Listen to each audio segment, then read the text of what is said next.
voatany Toliara iny fa andeha mavakosa eo amin'ny tontolon'ny toe-karena nosokafana androany tetsy amin'ny tranobe ny varotra sy ny indostria ny Zakabe mikasika indrindra ny ekonomia ara-numerika na ny ekonomia numerika izany. Androkatra izany teny toerana indrindra amin'ny ministra ny sanany postra ny fifandraisan-davitra ary ny fampiroboroboana ny numerika ny Patraiky Rakotomamonjy. Mitondra fampandrosoana ara-toe-karena ny firenena ny resaka numerika. Raha ny eto Madagasikara manokana dia efa manomboka manana ny toeran'ny ekonomia ara-numerika. Anisan'ny sehatra ahitana izany ankehitriny ny firoborobon'ny orinasa misahana amin'ny fifandraisana ireny na ny call center. Nosokafana androany tetsy amin'ny tranobe ny varotra sy ny indostria ary ny Zakabe mikasika ny ekonomia ara-numerika.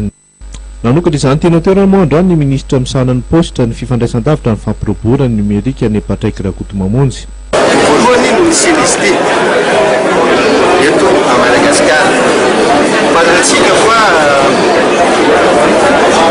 tsy dia mbola mazava amin'olona loatra hoe inona zany atao arakasy numerika zany fa fahalalantsika azy amin'ny ankapobeny hoe numerika io zany dia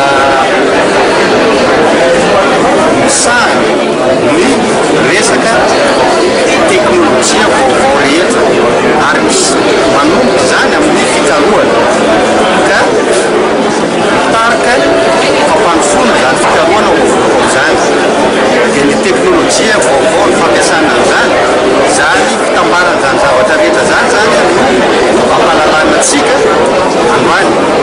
Anisany anatrika izao fotoam-panokafana izao ny solitena vondrana Europeana eto Madagasikara sy ny talen'ny tranobe ny varotra eto amin'ny ranomasimbe Indiana ahatra 2 andro izany Zakabe mikasika ny ekonomia ara-numerika izany.